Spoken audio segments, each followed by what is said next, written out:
My parents refused to pay $110,000 to save my son's life, but spent $270,000 on my sister's extravagant wedding. 2 years later they appeared, and I shut the door.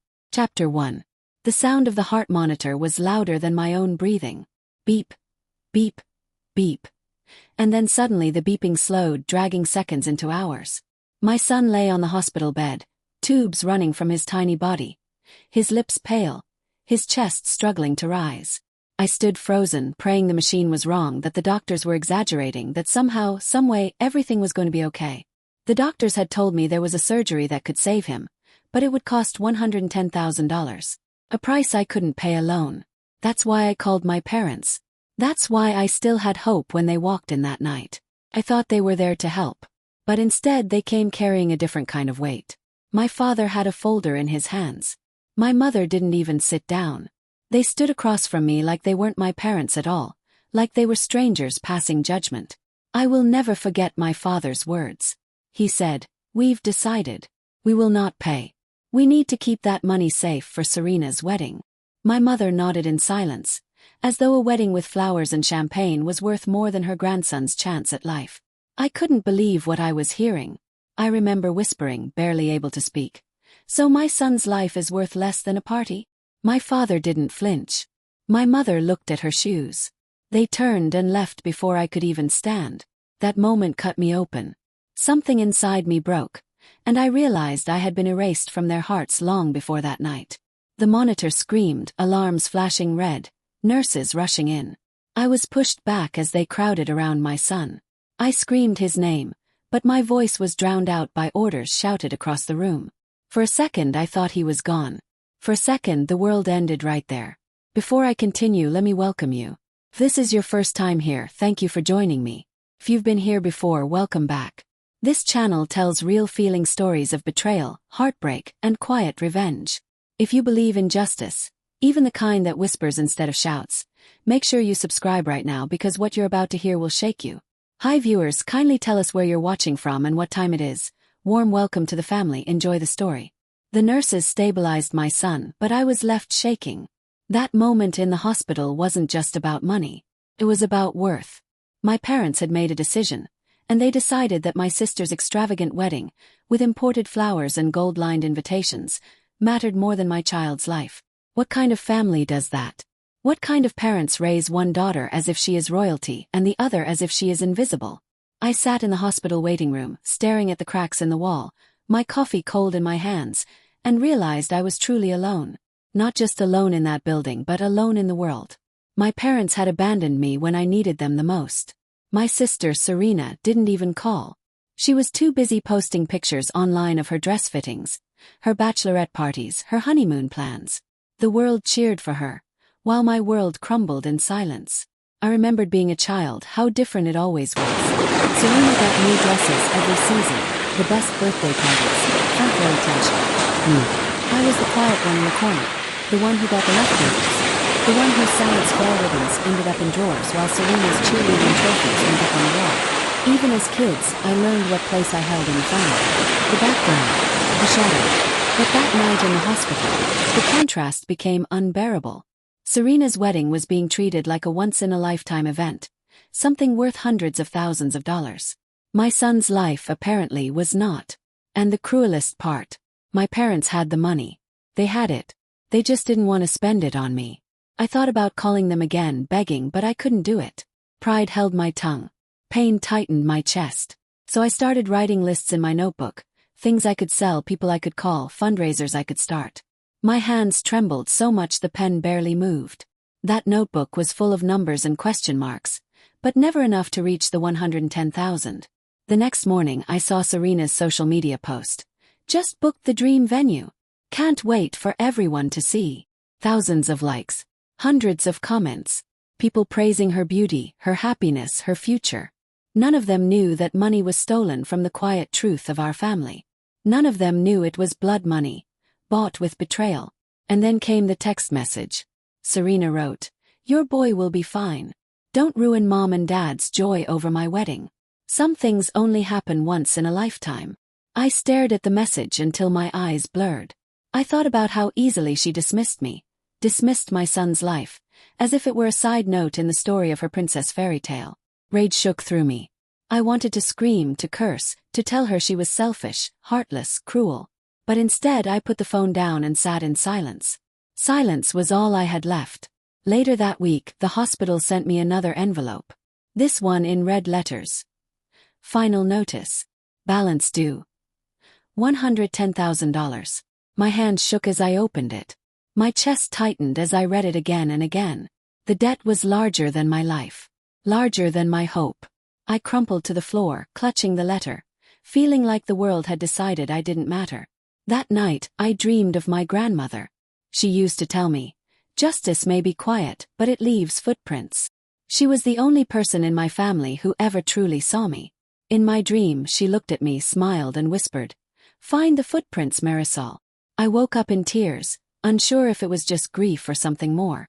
The following evening, desperate for distraction, I opened a box of old family papers I had shoved in the closet years ago. It smelled of dust and time. I flipped through old birthday cards, faded photographs, insurance files, and then I found it. A handwritten note from my grandmother. My hands trembled as I unfolded it. It was her original will. And in that document my name was written. Not Serena's. She had left me her small property, her savings, a safety net for me and by extension for my son. But when I compared it to the official copy my parents had filed, everything had changed. My name erased. Serena's name written in bold. The dates didn't even make sense. The new will was dated on a day I remembered clearly. My grandmother had been in the rehab facility, barely conscious, unable to hold a spoon. Yet somehow, her signature appeared flawless, as if she had signed with perfect clarity. My chest pounded. This wasn't a mistake. This wasn't favoritism. This was fraud. My parents had rewritten history. They had erased me from my grandmother's legacy the same way they had erased me from their love. And Serena. She was the queen, the chosen one, the one whose wedding would be paid for with stolen mercy. My mind spun. The betrayal was deeper than I ever imagined. It wasn't just about refusing to help me in the hospital. It was about rewriting the truth itself. Viewers, let me ask you this. If you found out your own family erased you from your grandmother's will, choosing your sister instead, what would you do? Would you stay silent for peace? Or would you fight to uncover the truth? Tell me in the comments, because this is where my story truly begins. I stared at the papers in my lap, shaking. I didn't know what steps to take. I didn't know who to trust. All I knew was that this was bigger than I thought. And as much as I wanted to throw it all away, I couldn't. Because if I stayed quiet, then they had won. And then, as if fate was listening, I heard a knock on my door. When I opened it, my neighbor Mrs. Ortega was standing there, her sharp eyes glancing at the papers in my hand. She looked at me with a knowing expression and said, "You need to be careful with those." Her words froze me in place. I didn't know it yet, but she was about to change everything. Chapter 2. Mrs. Ortega's voice was low, almost like she was afraid the walls themselves could hear her. "You need to be careful with those," she said again, pointing at the papers in my hand. My fingers tightened around the folded will. The edges cut into my skin, but I couldn't let go. My heart pounded. "What do you mean?" I whispered back. It felt strange, lowering my voice inside my own apartment, like I was already being watched. Mrs. Ortega looked over her shoulder before stepping inside. She was in her 60s, always kind to my boy, always slipping him cookies when I wasn't looking. But now her eyes were sharp, serious, as if she knew more than I ever imagined. She leaned close and said, "I used to work for the county clerk's office. I've seen things like this before. Families who change the story. Paper trails don't always tell the truth, but they leave shadows. And those shadows, they're dangerous." Her words made my chest tighten.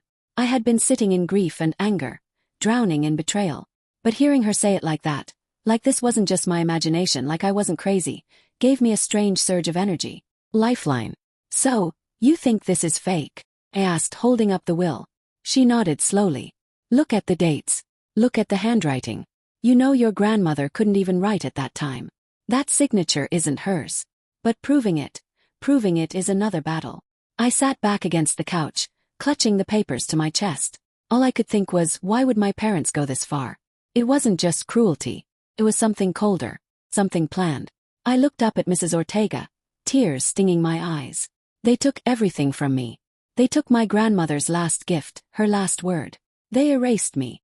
She sighed, her face softening. Then maybe it's time you stop letting them write the story. Maybe it's time you write it yourself. Her words lit a fire inside me. For months, maybe years, I had been silent, shrinking, invisible. But suddenly, I felt the stirrings of something I thought I had lost: fight. Before I go further, let me pause to ask you this, viewers. If someone erased you from your own family's history, would you keep the peace or would you risk everything to expose them? Drop your answer in the comments because I want to know how many of you would stand up in a moment like this. And while you're at it, don't forget to like and subscribe, because the rest of this story will take you down a path of secrets you won't believe. Mrs. Ortega left me with more questions than answers, but her words wouldn't leave my mind. That night, after putting my son to bed, I sat at the kitchen table with both versions of the will laid out in front of me. The official one, clean, typed, signed in perfect ink. And the one I had just found. Messy, handwritten, personal. One felt like blood. The other felt like theft. I compared the signatures, tracing the loops and lines with my finger. My grandmother's real handwriting was shaky, soft, letters leaning like they might topple over. The signature in the official will was flawless, elegant, like a lawyer's pen had guided it. Even someone who had never met her could tell the difference. My chest pounded as the truth sank in. This wasn't just suspicion. This was fraud. The next morning I called the hospital billing office, begging for more time. The woman on the phone sighed, her voice mechanical, tired. "Ma'am, I'm sorry. Without payment or a legal hold, this will go to collections." Legal hold.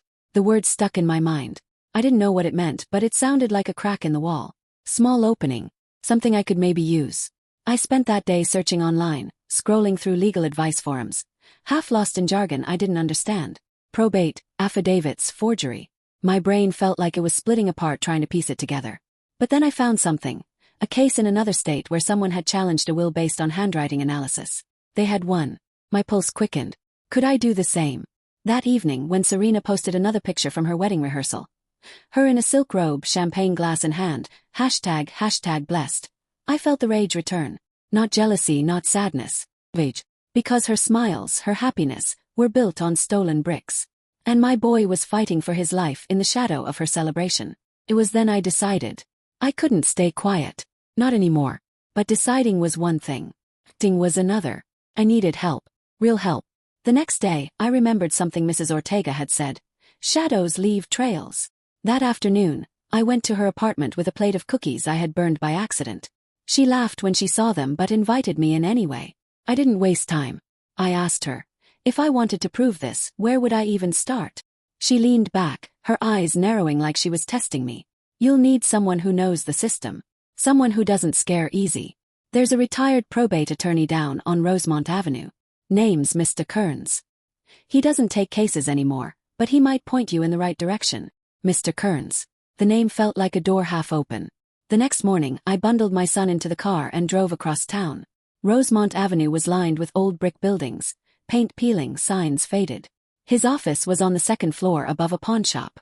When I knocked, a tired-looking man in his 70s opened the door. His gray hair was wild, his shirt wrinkled, but his eyes were sharp, alive, like he could see straight through me. "You're late," he said. I blinked. Late? For someone who's been robbed, you should have come sooner. Come in. I stepped inside, clutching the folder to my chest. That was the moment I realized I had just stepped onto a path I couldn't turn back from. And viewers, remember this moment. Because it's here, in this dusty old office, that everything began to unravel. When Mr. Kearns opened my grandmother's will, his face changed, and in that silence, I knew I was holding dynamite. Chapter 3. Mr. Kearns' office smelled like paper and dust, the kind of smell that carried to old secrets. He sat at his desk, the yellow lamp throwing shadows across stacks of folders and books. I laid both wills in front of him, my hands trembling so much I thought he might notice. He didn't touch them right away. He just stared, his jaw tightening. Finally, he leaned forward, pulled a magnifying glass from the drawer and said, "Let's see what they've done to you." The silence was unbearable as he traced the lines of my grandmother's signature. I watched his brow furrow, his lips press into a thin line. When he finally looked up at me, there was something in his eyes I'll never forget. Not pity, not disbelief. It was anger. Whoever forged this thought you wouldn't notice. But they made mistakes. Sloppy ones, he said. I leaned forward, my pulse racing. Mistakes. Like what? He tapped the paper with his pen. First, the date. According to this, your grandmother signed this will on February 14, 2020. You said she was in a rehab facility then. Yes, I whispered. Barely conscious. Exactly. And yet this signature is steady, controlled. That alone raises red flags. But here's the real kicker. He held up the two documents side by side. See this? The ink on the new will doesn't match the aging on the paper. This looks like it was printed last year, not 3 years ago. And I'll bet if we check the digital copy filed with the clerk, we'll find metadata that doesn't line up. Metadata. The word buzzed in my head like electricity. Proof. Trail. I swallowed hard. So, what does that mean? Can I fight this? He leaned back, crossing his arms. You can. But it won't be easy. Probate courts don't like reopening settled cases. You'll need hard evidence, not just suspicions. Handwriting analysis. Expert witnesses. And most importantly, you'll need courage. His eyes bored into mine. Because once you start, they'll come after you. Families like yours, they don't fight fair. His words sent a chill through me. I thought I was ready, but hearing it out loud made me realize how dangerous this could get. Still, I nodded. I don't care. They already erased me once. I can't let them do it again. For the first time, his lips twitched into a smile. Good. Then let's get to work. Viewers, let me pause here. What would you do in my place? Would you risk tearing your family apart to expose the truth? Or would you stay silent to keep the peace? Drop your answer in the comments. I really want to hear your thoughts. And while you're down there, make sure to hit that like button and subscribe. This story is only getting deeper. Mr. Kearns pulled out a legal pad and began jotting down notes. Step 1. Request the certified copy from the county clerk. That'll give us the digital record. Step 2. Compare it with the original draft you found. Step 3. Get a handwriting expert to examine the signature. If the dates or strokes don't match, we'll have something. I nodded, trying to absorb everything, but my mind was still spinning. Every word he said felt heavy, like stepping stones across a river. One wrong move and I'd drown. When I left his office, the folder clutched against my chest. The afternoon sun felt too bright, the world too loud. People walked past me on the street, smiling, laughing, carrying shopping bags. None of them knew that my life was balancing on the edge of truth and lies. That night I barely slept. I sat at the kitchen table, the glow of my laptop burning into my eyes as I drafted the request letter to the county clerk. My son stirred in the bedroom, coughing softly in his sleep, and each sound reminded me why I was doing this. Not just for me, for him. For the future they tried to steal from us. Days later the envelope arrived. My hands shook as I tore it open. Inside was the certified copy, stamped and sealed. I stared at the digital printout. First it looked normal. Too normal. But then I saw it, the creation date. April 2021. My grandmother had died in March. My breath caught in my throat. My fingers tightened on the page. The will was filed after her death. That wasn't just sloppy. That was impossible. I rushed back to Mr. Kearns' office, nearly stumbling up the stairs. He read the paper, his jaw tightening again. They didn't even try to cover their tracks, he muttered. This isn't just fraud. This is criminal. Hearing the word criminal made my stomach twist. My parents, my sister, people who raised me. Criminals. I sank into the chair, covering my face with my hands. What do I do? He leaned forward.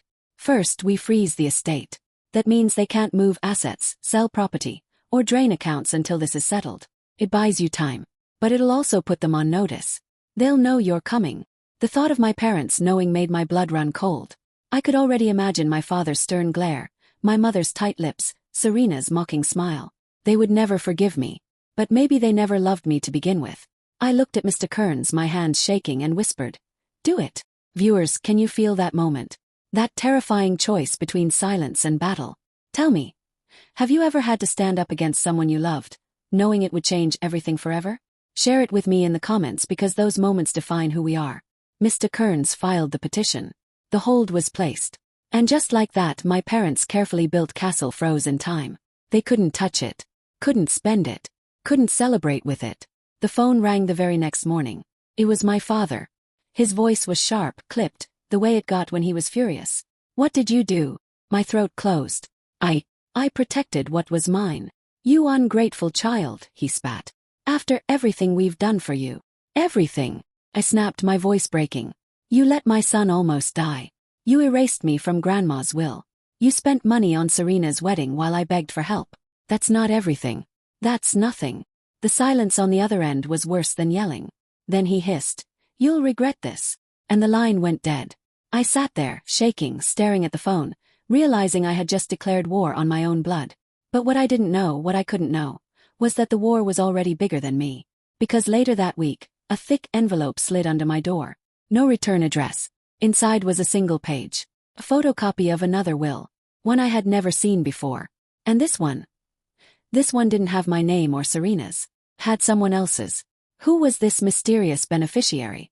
And why were they hidden all this time? Chapter 4. I stared at the paper in my hands, my breath catching in my throat. The photocopy was blurry, the ink slightly faded, but the words were clear enough. This was another version of my grandmother's will. And for the first time, neither my name nor Serena's appeared on it. Instead, in bold letters, it named a man I had never heard of. Harold Lanton. The name rattled in my head. Who was Harold Lanton? Why had my parents never mentioned him?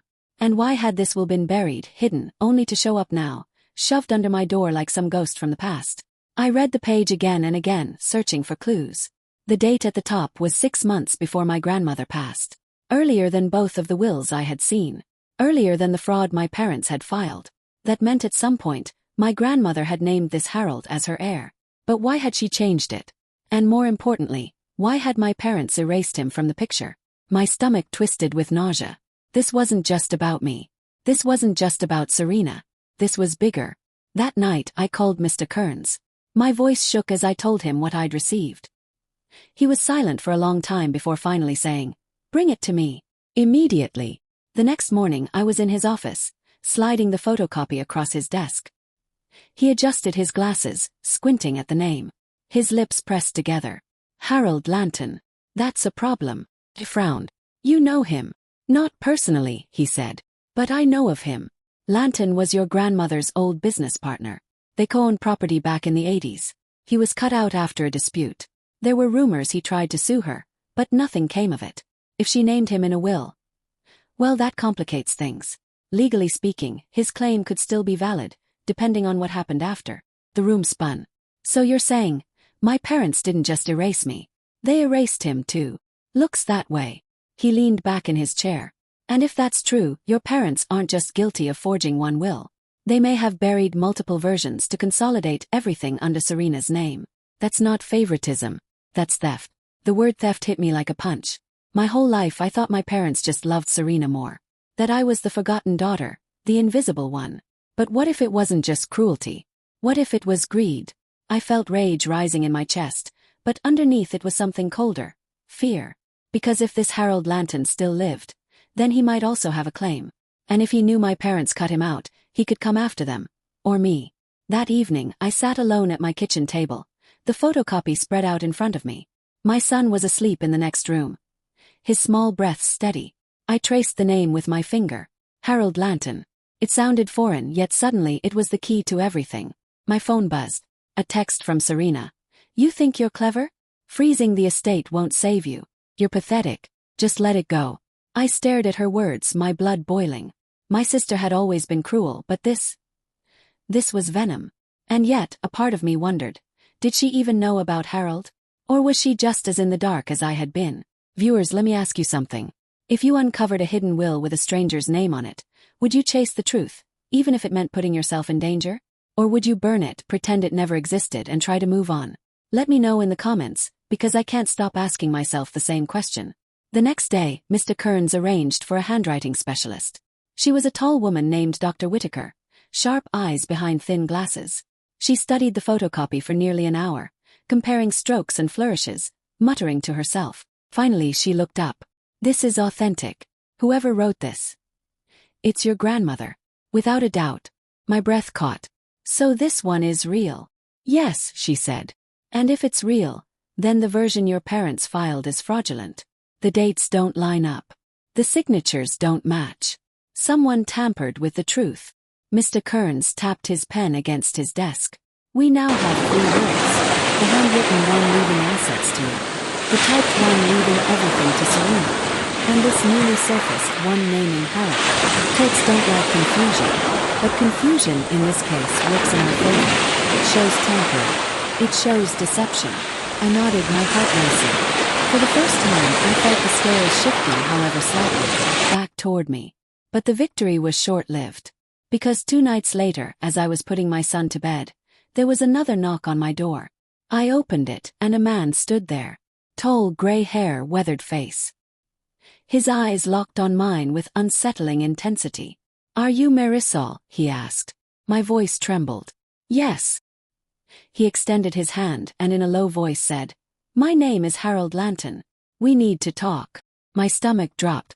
The ghost from the paper was standing in front of me, flesh and blood. I let him inside, my mind racing. He sat at the kitchen table, his hands folded, his expression unreadable. Finally he said, "I know you found the will, and I know your parents are trying to bury the truth. But you and we're on the same side whether you like it or not." I swallowed hard. "Why now? Why come to me?" He leaned forward, his voice sharp. "Because your parents aren't just liars. They're thieves. And if you don't stop them, they'll destroy everything your grandmother built. I won't let that happen. And neither should you." My hands shook as I tried to process it. I had spent my whole life believing I was the forgotten one, erased in favor of Serena. But now I saw the bigger picture. My parents hadn't just erased me. They had erased everyone who stood in their way. And suddenly, the question wasn't just can I fight them? It was how far am I willing to go? Because the next words out of Harold's mouth made my blood run cold. He said, "If you want justice, Marisol, you're going to have to expose them in public. Court won't be enough. You'll need to ruin them." Chapter 5. When Harold said those words, "You'll need to ruin them," I felt the floor tilt beneath me. For weeks, I had been clinging to the belief that maybe, just maybe, the courts could fix this. That some judge, some process, some clean mechanism would return what was mine and prove that my parents had betrayed me. But Harold's voice sliced through that illusion like a knife.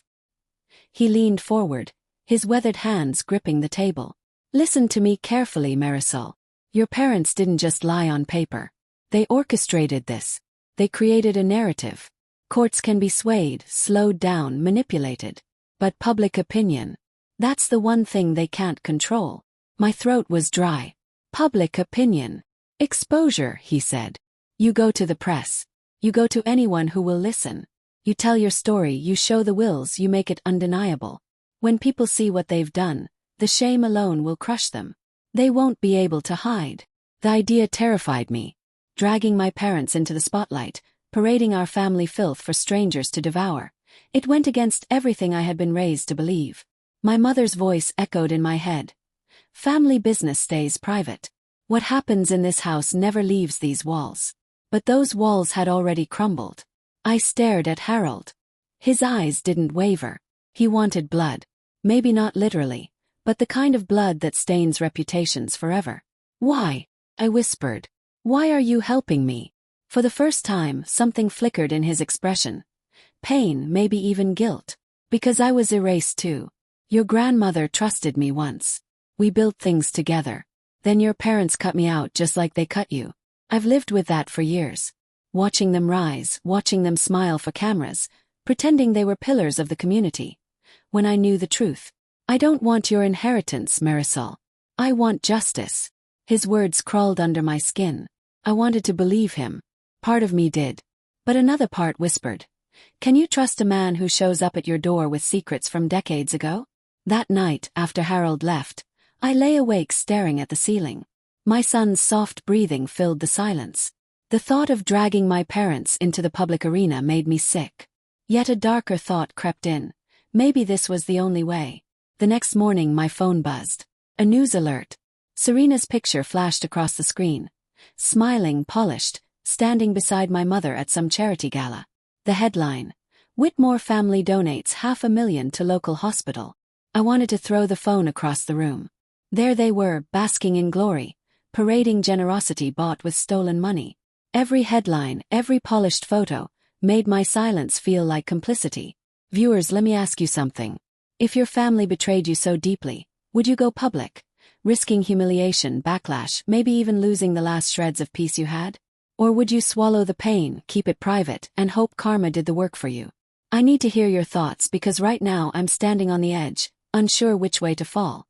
Later that day, Harold called again. "I set up a meeting," he said. "With who?" "Reporter. Old friend of mine. She's discreet but thorough. She'll listen to you." My pulse quickened. "Harold, I'm not ready for this." He didn't hesitate. "You'll never be ready. That's the point. That evening, I found myself in a quiet cafe downtown, sitting across from a woman with short-cropped hair and a notebook that looked like it had seen 1,000 stories. Her name was Lydia. She listened as I spilled everything. My grandmother's promises, the forged wills, the favoritism, the erasure. I showed her the photocopies, the notes, the handwriting analysis. She didn't flinch. She just scribbled, nodded, asked sharp questions. When I finished, she leaned back and said, "This isn't just a family feud. This is systemic. It's about money, power, and corruption. If I publish this, it won't just be your parents who feel the heat. The whole town will turn upside down." My hands trembled around my coffee cup. "Do it," I whispered, surprising myself with the certainty in my voice. Within days, the article was live. The headline was brutal. Daughter accuses Whitmore family of inheritance fraud. Forgery allegations emerge. My phone exploded. Calls, texts, emails. Neighbors whispered. Friends messaged. Some offered support, others distanced themselves. And my parents, they unleashed fury. My mother left a voicemail, her voice sharp with venom. "How dare you air our private matters in public? Do you have any idea what you've done?" My father's text was colder. "You've made a mistake you can't undo." And Serena, she posted on social media, calling me a liar, an unstable bitter sister desperate for attention. Hundreds of comments poured in, some defending me, most tearing me apart. I felt like I was drowning. But Harold kept saying, "Stay the course. Public exposure is a fire. It burns fast, but it clears everything in its path." The storm raged for weeks. Reporters camped outside my building. Neighbors avoided eye contact. My son asked why people whispered when we walked by. It was chaos. And yet, in the middle of it all, something unexpected happened. A letter arrived in the mail. No return address. Just a folded sheet of paper inside. I opened it and froze. It was another will. Different from the others. This one was dated just days before my grandmother's death. And it didn't name me or Serena or Harold. It named someone else entirely. Fourth name. One I never imagined seeing. The letter trembled in my hands as my eyes widened at the signature at the bottom. Because the name written there wasn't just shocking. It was devastating. It was someone I trusted. Someone close. Chapter 6. The name on that will burned into my eyes like fire. At first, I thought I was hallucinating, that exhaustion and stress had scrambled the letters into something they weren't. I blinked, rubbed my eyes, but it didn't change. The name was still there. Lucas Moreno. My son's father. The man who had walked out on us before my boy was even born. My hand shook so violently I almost dropped the paper. 4 years, Lucas had been nothing more than a ghost. A memory I tried to erase, a mistake I had paid for every day. He'd abandoned me when I needed him most, disappearing into another city, another life. He never met our son. Never sent a card, never called. Nothing. And now, my grandmother's last will, written just days before she passed, named him as a beneficiary. I couldn't breathe. Why? Why would she leave anything to him? I slammed the paper down on the table, pacing the living room, rage boiling in my chest. Was this another forgery? Some twisted trick by my parents to make me lose my mind? Or was it real? When Harold came over later that evening, I shoved the will at him. "Explain this," I snapped. He adjusted his glasses, scanning the document. His face tightened. "Where did you get this?" "It came in the mail. No return address." He read silently for a few minutes, then looked up. "If this is genuine, it changes everything." "Don't you dare," I hissed. "Don't you dare tell me that man deserves anything. He abandoned us." Harold's expression softened, but his voice was steady. "I know, Marisol, but listen. If this is real, then it means your grandmother made changes at the last minute. It suggests she was under pressure. Or maybe," he hesitated, "maybe she knew something about Lucas that you don't." I hated him for saying it, but the thought wormed into my brain and refused to leave. That night I couldn't sleep. I sat at the kitchen table with the will spread in front of me, my son's soft snoring drifting from the bedroom. Every time I looked at Lucas's name I felt sick. It was like my grandmother had reached from the grave and slapped me across the face. Viewers, let me ask you this. If someone who abandoned you, someone who left you to suffer, suddenly appeared in your life again through a will, would you confront them? Or would you destroy the document and pretend it never existed? I need to know because my hands are trembling as I think about what comes next. The next day, Lydia, the reporter, called. She'd seen the story explode online, seen Serena's public denials, seen my parents scrambling to protect their image. But when I told her about the new will, she fell silent. This complicates everything, she said finally. If this is real, it's not just about your parents. It's about who else had access to your grandmother in those last days. Who convinced her to sign this? I whispered the name. Lucas. Lydia swore under her breath. Marisol. This could blow the case apart. You need proof. You need to know if he was there. If he had contact with her. I didn't want to. Every fiber of my being screamed against it. But 2 days later, I found myself standing outside a rundown auto shop on the edge of town, my heart pounding.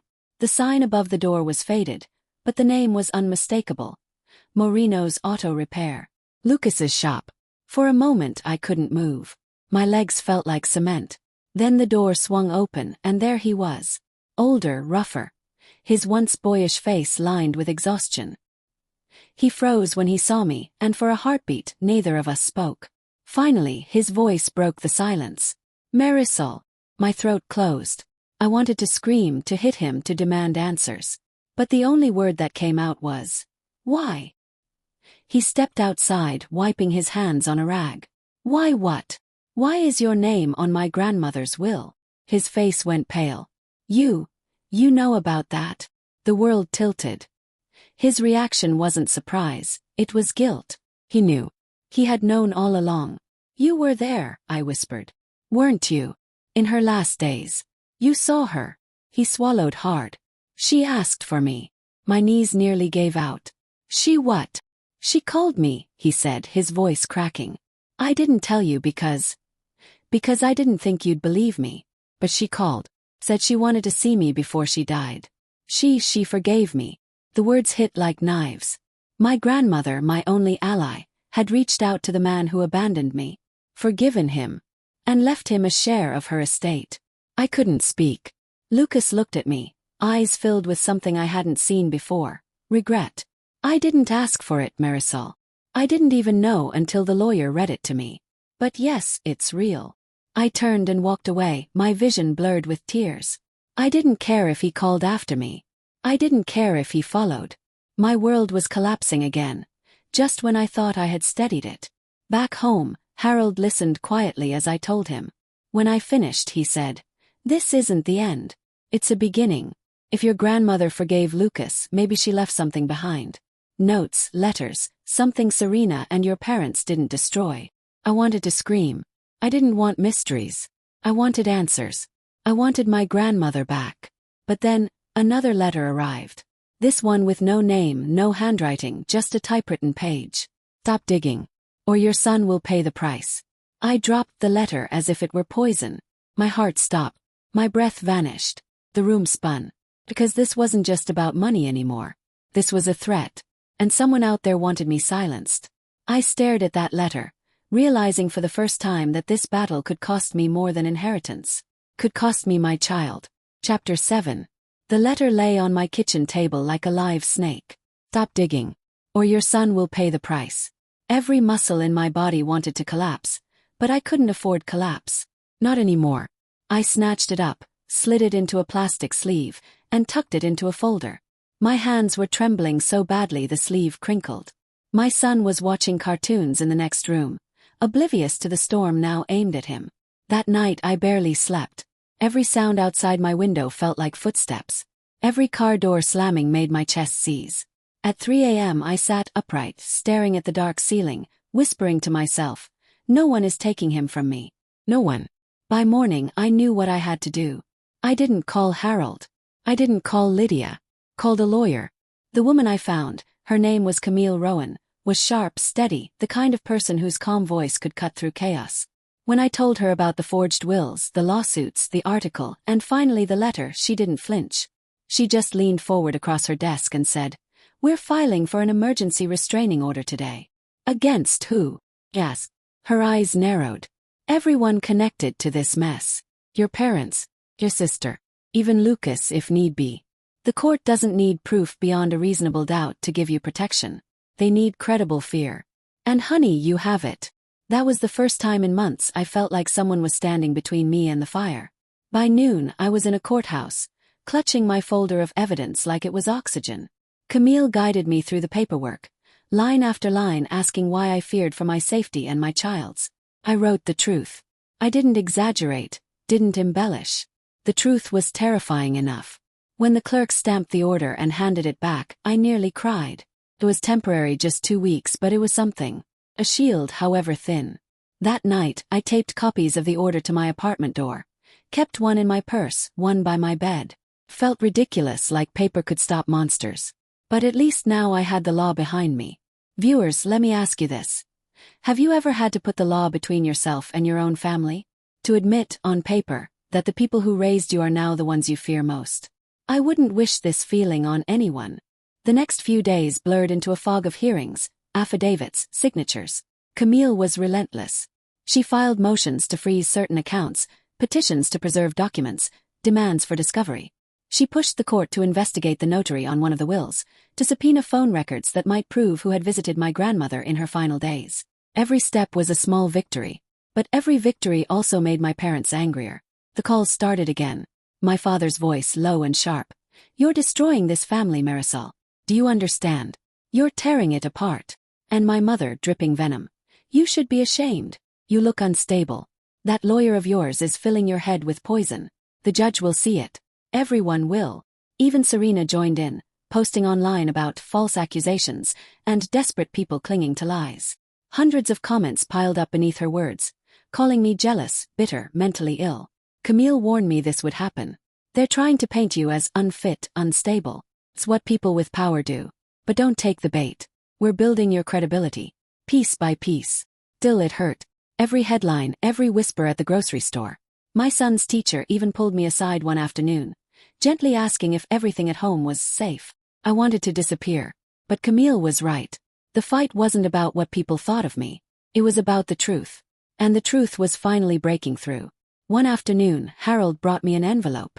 Inside were bank statements. Old ones, yellowed and crinkled. These came from a friend, he said. Look at the withdrawals.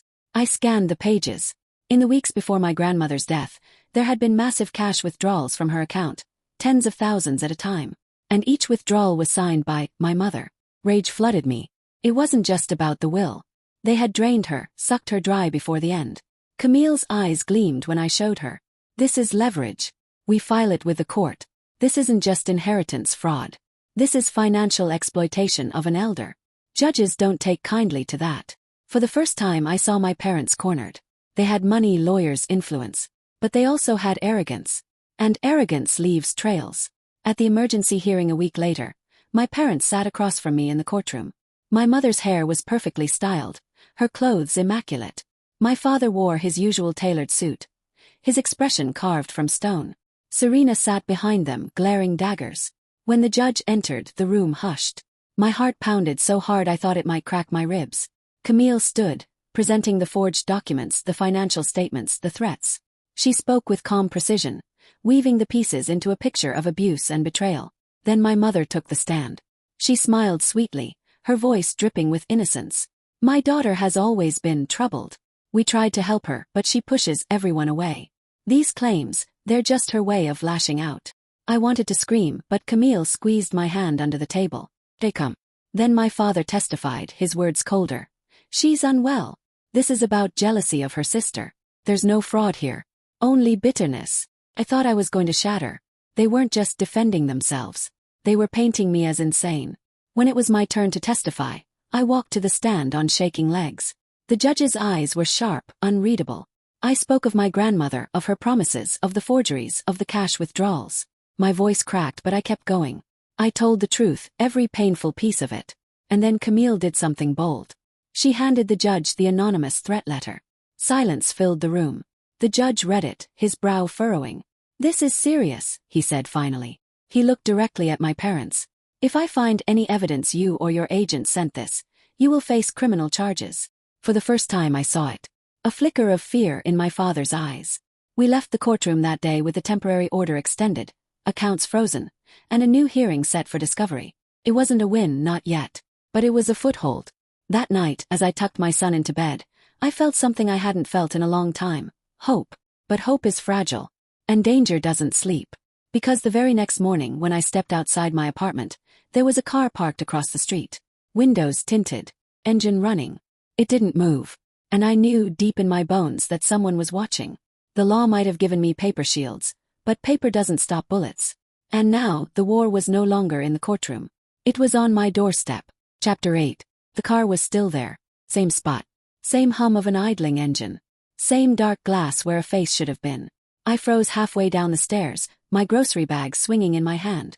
My son's laugh floated down from the apartment window above me, light and carefree. That sound, his sound, was the only thing that kept me from bolting right back inside. I tried to act normal, walking to my car like nothing was wrong, but my pulse was thrashing in my throat. I fumbled with my keys, slid into the driver's seat, and waited. The car across the street didn't move. Minutes passed. Sweat crawled down my back, even though the morning air was cool. I started the engine, backed out slowly. The car started too. That's when I knew. It wasn't my imagination. Have you ever felt eyes on you even when you couldn't see them? That crawling sensation that makes the hairs on your neck stand straight. That was me, driving down Maple Avenue with a shadow glued to my bumper. I didn't go to work. I didn't go to Harold's. I drove straight to the police station. My hands were shaking so hard I could barely sign the intake sheet. The officer at the desk didn't look impressed until I showed him the restraining order paperwork, the threat letter, and Camille's call. "Stay here," he said, disappearing into the back. Half an hour later, another officer escorted me out. The car was gone. Just empty pavement, no shadow, no proof. I felt like the ground had been yanked out from under me. That night, I sat in my apartment with every light on, staring at the blinds, listening for engines. My son slept curled against me on the couch. Every time he stirred, I whispered, "It's okay, baby, I've got you." But the truth, I wasn't sure I did. Hi viewers, kindly tell us where you're watching from and what time it is. Warm welcome to the family, enjoy the story. The next morning, Camille showed up with 2 cups of coffee and a look that said she wasn't surprised. "They want you rattled," she said. "Fear makes people sloppy. Don't give them that." I told her about the car, about the station, about how the officer didn't believe me. Camille nodded. "Cameras. We get cameras on your building, on your car. We track everything. Dates, times, plates. They're counting on shadows. We'll turn on the lights." It felt both absurd and comforting, screwing small black devices into corners of my apartment, wiring motion sensors, setting alerts on my phone. A fortress made of plastic and batteries. But within days it paid off. One camera caught the car again, late at night, circling. Another camera caught a figure, male, tall, baseball cap, lingering by my mailbox. He didn't break in. He didn't touch anything. Just watched, then walked away. When Camille saw the footage, she exhaled slow. "We have enough to subpoena plate numbers. Let's see who thinks they can scare you into silence." The results came back a week later. The car wasn't registered to my parents. Not to Serena. Not even to Lucas. It belonged to a shell company tied to a law firm my parents used years ago for estate planning. That's when my stomach turned. They hadn't sent some rogue cousin or nosy neighbor. They had hired professionals. People who made a living off intimidation. I wanted to crumble. But then I thought of my grandmother, of how they erased her voice with forged ink. I thought of my son's face, trusting me to keep him safe. And something inside me hardened. No more running. Camille's next move was bold. She filed a motion demanding that the law firm turn over communications about surveillance. At the same time, Harold dug into the shell company, tracing its payments, looking for leaks. The breadcrumbs started lining up. Checks signed.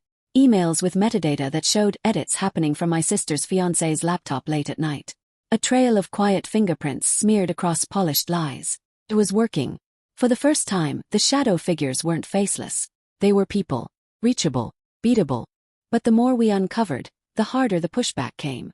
My parents' attorney filed motions to have me declared an unfit guardian, citing my supposed paranoia and obsession with conspiracy.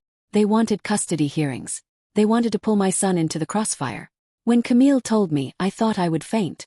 "They're trying to weaponize the system against me," I whispered. Her jaw tightened. "Exactly. But remember, paper cuts both ways. You've got evidence, timelines, threats, surveillance. This isn't you against them anymore. This is you and the law against manipulation." Still, every day felt like walking a tightrope above fire. I went from hearings to school pickups, from affidavits to bedtime stories. My son would ask, "Mommy, why do people look at us funny?"